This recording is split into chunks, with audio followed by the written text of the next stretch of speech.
Pag nakalabas ako dito, bubuhusan din kita ng asido. Idadamay ko yung buong katawan mo. Hindi pa tapos ang paghihiganti ko sa kanila. Mang Bert, sundan mo yung kotseng yan. Siya yung magpapakita sa atin kung saan nagtatago si Perry. Sinong Mumu, ha? Sinong Mumu? Huwag mo kung tatawagin Mumu, naiintindihan mo, ha? Hindi pa rin nawawala ang hinala ko. At alam ko, one day, malalaman natin kung sinong nasa likuran ng lahat ng to. Kailangan makaganti ako sa hayop na Fidel na yan. Hindi ako naniniwalang wala siyang baho. Gusto ko sana malaman ni Stella ang totoo. Ako ang tatay niya. Oh my God. Stella? Stella? Buhay si Stella. Oh my God. This is impossible. Paano nabuhay si Stella?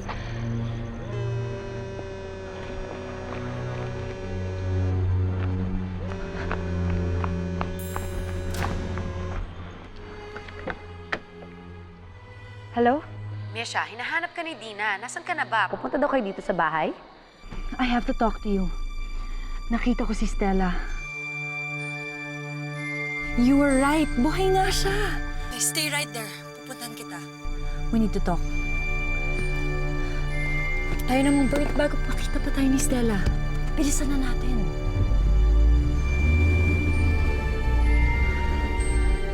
Di ba? Stella, bakit? Parang may nakita kasi akong tao eh. Sino?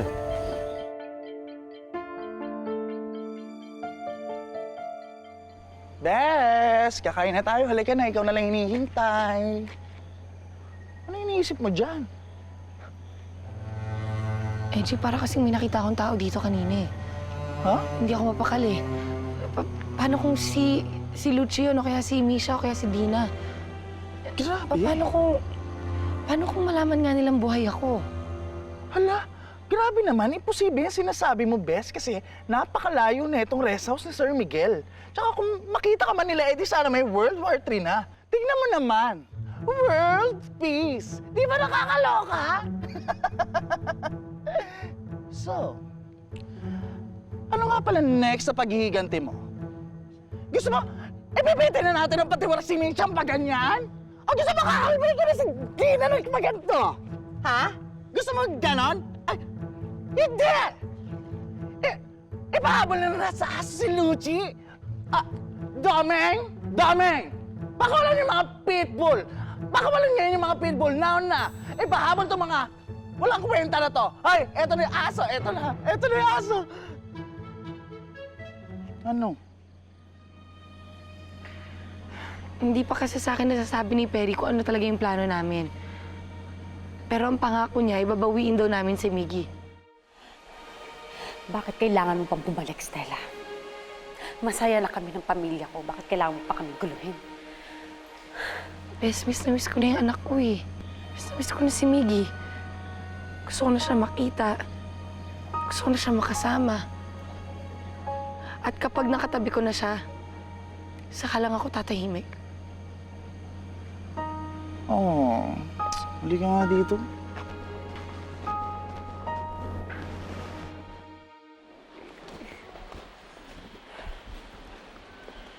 Mami Luce, let's play. Mamaya na lang, Miggy. Marami iniisip si Mami ngayon eh. Kung gusto mo kayo na lang ni Yaya Wendy mo, ha? Pero nag-promise ka na maglalaro tayo today. Tsaka nag-promise ka rin na bibili mo ko ng toy for my birthday. Bukas na yun.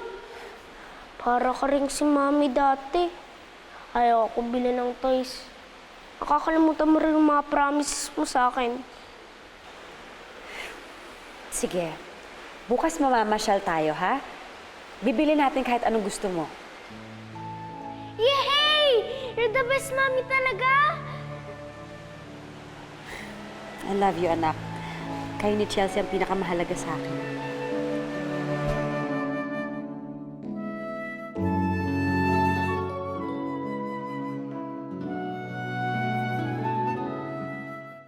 Dapat kayong umatras sa business partnership niyo with Fidel Saavedra.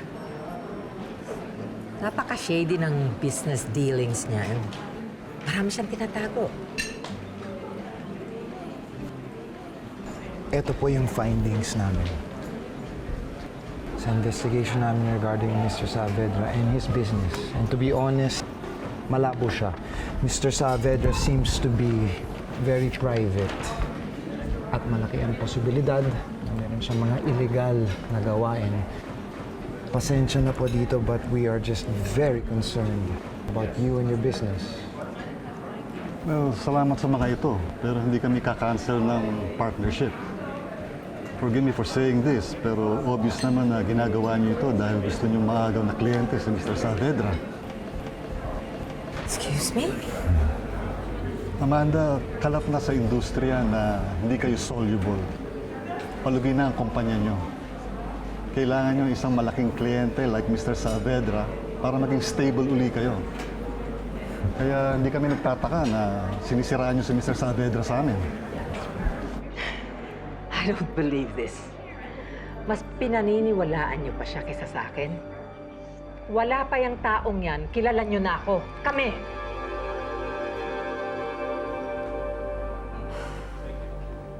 Okay. Okay. Go ahead. Do business with Fidel Saavedra. But mark my words, magsisisi kayo sa bandang huli.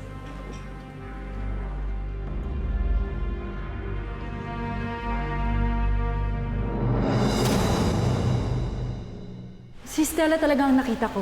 I swear, hindi ako pwedeng magkamali. Nagulat pa nga ako when I saw Perry. But then I realized, magkasabot sila. Stella. What did you say? Did you say Stella? Hindi, ba't ko naman sasabihin yun? Oh my God. Stella? Pinlanan nila paglaruan ng feelings ko. Sigurado akong si Stella ang nagsabi kay Perry na paibigan ako. Paasahin. Saktan. Marry me. And I will court you forever. Hindi ako sisipot sa kasal natin, Perry. I'm sure inisip niya na ito yung perfect way na gantihan niya ako. You're right, Misha. Si Stella ang nagplano ng lahat ng nangyayari sa atin. Pineke niya ang pagkamatay niya para mapauwi kami ni Kevin dito. At siguro, siya rin ang rason ng hold-up dun sa flower shop. Lahat ng pera saka labas mo. Ano pang hinihintay mo? Gusto mo upakan kita, ha? Labas! Siya ang nananakot sa akin. Siya rin ang nagtangkang kunin si Chelsea.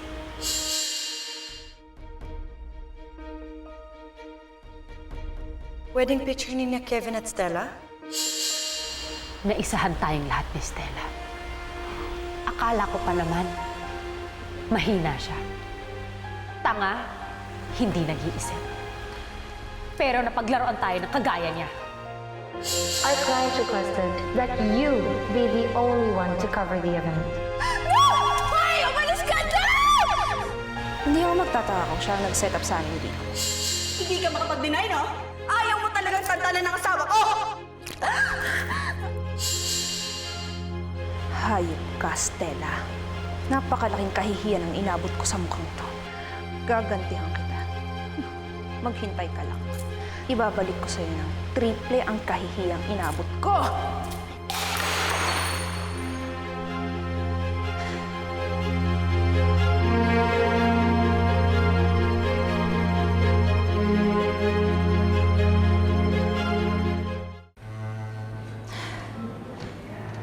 I am the best in the industry. Hindi ang isang katulad ni Fidel ang sisira sa akin.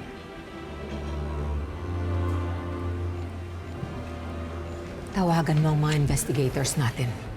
Kailangan malaman natin kung anong mga personal affairs ng taong yan. Kailangan alamin natin kung may mga kaso siya, kung nakulong na siya, kung nakapatay na siya ng tao. I will dig up and expose whatever it is he's hiding, kahit na maubos ang pera ko. Kibaw ko, daghan na siyang basura.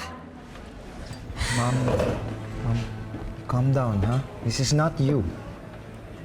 Hindi ka nagagalit dahil lang sa isang business meeting at hindi ikaw yung tipong magpapatalo. So what's wrong? Masama ang kutob ko. Parang pakiramdam ko, alam niya na naghihirap ang kumpanya, kaya pinaasa niya tayo sa wala.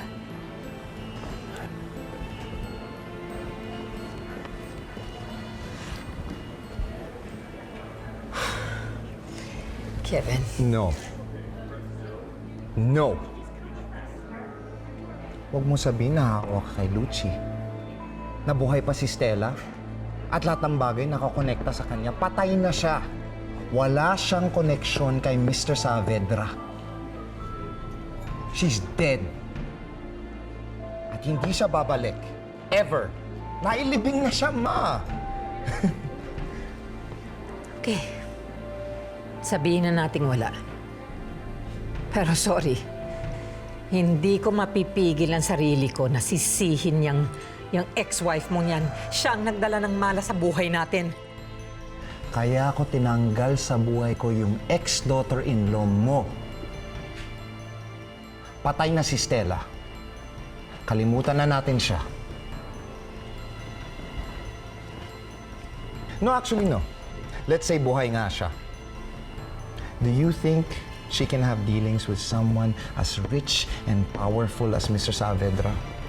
Si Stella.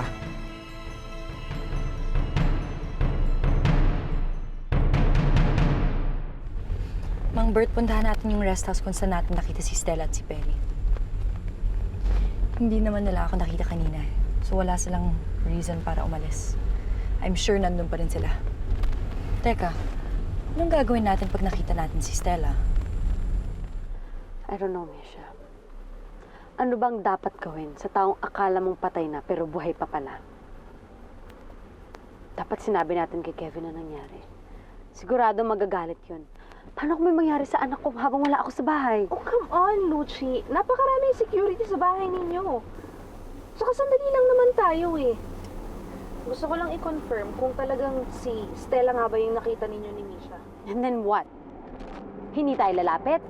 Tititigan lang natin siya? Kapag buhay si Stella, sigurado ako magugulo na naman ang pamilya ko. Baka hindi lang ako makapagpigil. Me too.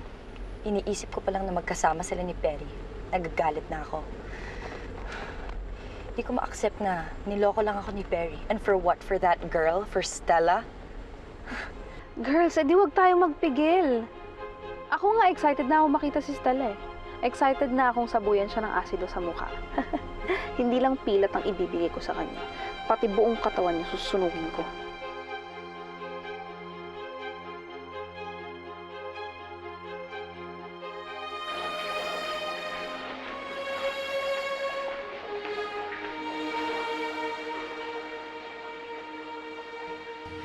Stella, anong problema? Hindi ko pa rin kasi talaga makalimutan yung taong nakita ko kanina eh. Sabi ni Edgy, wala lang daw yun, pero parang pamilyar yung sasakyan, parang kay Misha. Perry, paano kung sinundan ka ni Misha dito? Paano kung saan kahanap niya sa'yo? Eto, nakita na nga niya ako. Stella, posibleng mangyari yan. Pero hindi nila agad masusundan si Dan eh. Sanay kami dito. Lagi namin tong ginagawa. Tsaka hindi yan may isip ni Misha na magkasabwat tayo. Hindi. Pero galit si Misha, Perry. Hindi mo ba naiintindihan, ang babaeng nasaktan at niloko, maraming pwedeng gawin. Ang gustong maghigante, maraming pwedeng gawin yan. Sina Lucci, Misha at Dina, pag malaman nilang buhay ako, malamang isisisi nila sa akin lahat ng ginawa natin sa kanila. At babalikan nila ako. Kung gagantihan ka nila, lumaban ka. Gumanti ka rin. Stella, natatakot ka ba? Pero alam kong sinabi kong hindi na ako magpapaapi. Alam kong sinabi kong lalaban na ako, pero inaamin kong natatakot pa rin ako sa kanila. Dahil kilala ko sila. Alam ko kung anong kaya nilang gawin. At alam kong mas marami pa silang pwedeng gawin sa akin at sa mga taong mahal ko. Kahit ilang libong beses pa sila gumanti sa'yo, lalaban tayo sa kanila, Stella. Hindi kita iiwan. Lalaban tayo. Apoy sa apoy. At hindi kita iiwanan hanggang sa magtagumpay ka.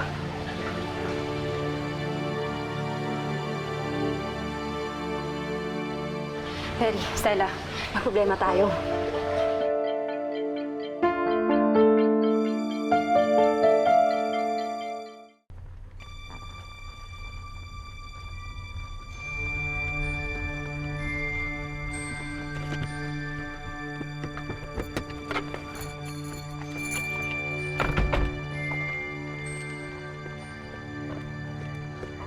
Diyan! Diyan ko nakita si Stella. Kausap si Perry. Bakit hindi mo sinugod? Hindi ako ready. Si Perry ang pinuntahan ko dito. Hindi ko naman inasahan na makikita si Stella at na magkakilala sila. Alam mo, itigil na natin tong daldalan dito. Hanapin na natin si Stella kasi ako, excited na akong ibigay ang welcome back gift ko sa kanya. Let's go!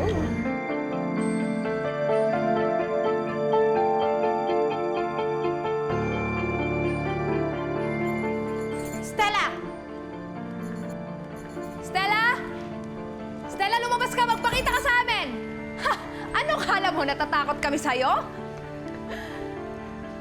Stella! Stella! Ano, Dina? Nakita mo? Wala dito.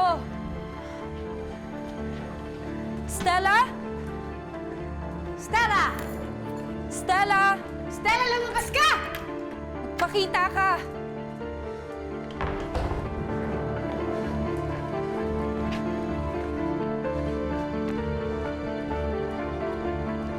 Wala.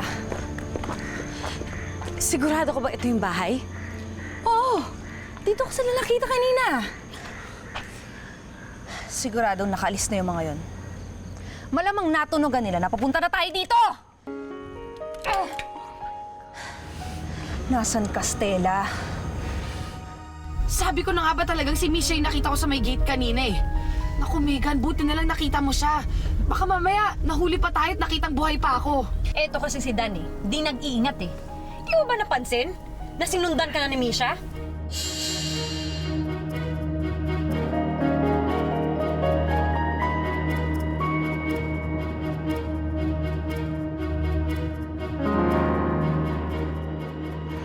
Manenti ka na. Bakit nandito yung Misha na yan?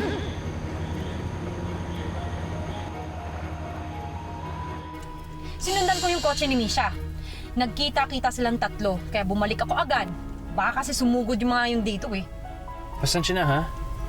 Hindi ko in-expect na susundan ako ni Misha. Hindi ko alam na gustong-gusto niya makita si Perry eh. Okay, ganito. Ngayon, mas kailangan na natin mag-ingat. Stella, kana Sir Miguel ka na muna uuwi. Hindi ka na muna pupunta sa inyo. Huwag ka na rin muna magpaparamdam kahit na kanino. Magpalamig na muna tayong lahat. Ha? Perry, paano ko itago nila si Miggy? Paano ko hindi ko na mabawi ang anak ko? Stella, mas hindi natin makukuha si Miggy kapag nakita ka nila. Ngayon, hinala pa lang meron sila. Kapag hinanap ka nila, dapat hindi ka rin nila dapat makita. Stella, kapag kalmado ng lahat, tsaka natin ulit kukunin si Miggy. Okay? Konting hintay pa. Konti na lang, please, Stella. Makukuha rin natin ang anak mo. Kung hindi tayo nahuli ng dating, di sana naabutan natin si Stella doon.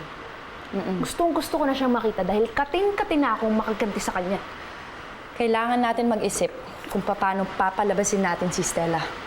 Kung magsampa tayo ng kaso, pwede... That's so boring. And besides, Stella is declared dead. Meron siyang death certificate na isasampal sa'yo ng korte, no? Sayang lang lahat ng efforts mo. You're right. This is hopeless. Ang daming lugar na pwedeng pagtaguan ni Stella. May isang bagay na makapagpapalabas kay Stella. Para palabasin ang daga, kailangan mo ng pain. Ha? Ano? It's not ano, Mesha. It's sino. Si Miggy. Si Miggy ang gagawin nating pain para lumabas si Stella. Hindi niya matitiis yung anak niya. Pag lumabas si Stella, tsaka tayo makakaganti sa kanya.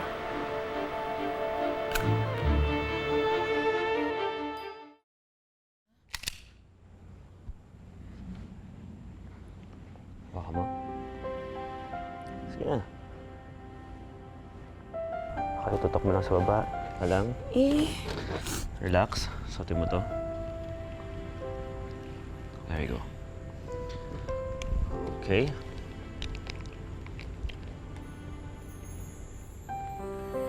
Naririnig mo ako? Hindi masyado. Ayan. Okay. Okay. Ba mo lang itutok mo sa target mo? Teka, Perry. Hindi talaga kasi ako komportable na hawak to eh. Stella, hindi ka kailangan maging komportable. Kailangan mo lang siya matutunan. Ngayong alam na ng mga kaibigan mo na buhay ka, pwede ka mapahamak. Mabuti na yung alam mo. Hawakan mo mabuti. Hawakan mo. Kailangan, yan, ganyan yung pwesto niyan. Okay. Teka, para saan ba talaga to, Perry? Kasi wala naman akong balak pumatay ng tao eh. Stella, pang depensa lang to. Kapag kinakailangan lang, hindi mo kailangan pumatay. Tutok mabuti, silipin mo rito. Kailangan diretso. Hawakan mo mabuti. Hawakan mo mabuti. Lagyan mo ng konti yung kamay mo. I-bend mo ng konti. Okay? Hawakan mo mabuti yung baril mo. Hindi masyadong matigas yung hawak. Relax.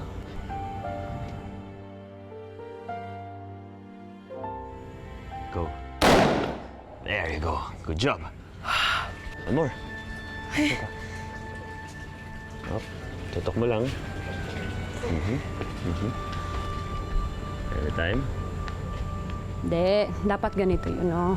Dapat dito i-lock mo yan para hindi gagalaw, di ba, Perry? Perry naman, parang di mo naman alam yan eh. Ikaw na. Alam mo, nag-aaksaya lang kayo ng bala dyan eh. Ako naman bahala kay Stella, ako naman magbabantay sa kanya. Ako, marunong akong gumamit ng baril. Ako nang bahala dyan, pabayaan mo na si Stella, Perry. Alam mo, tama si Megan. Pagdating sa mga ganyang sitwasyon, aasa na lang ako sa inyo. Alam ko naman palagi ko kayo maaasahan, di ba?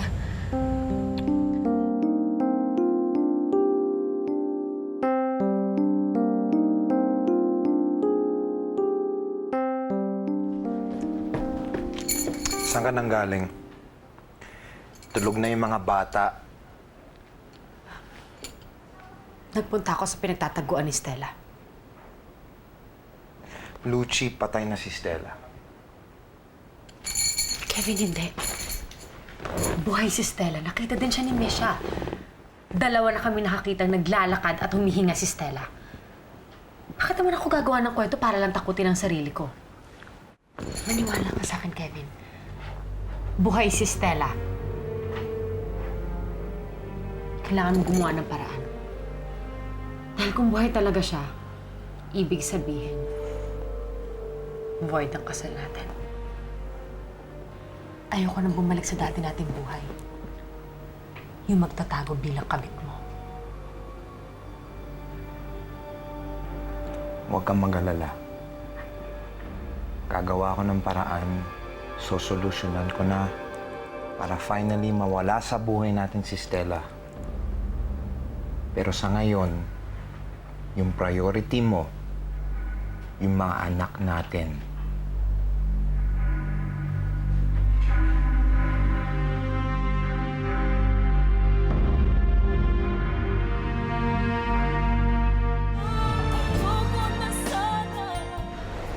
Anak? Hinanap ko ho siya dito sa loob ng bahay pero wala ho siya. Si Megan din naman ho, hindi niya alam kung asaan. Asawa niya si Gloria Mariano? At may anak din siya, si Stella Mariano.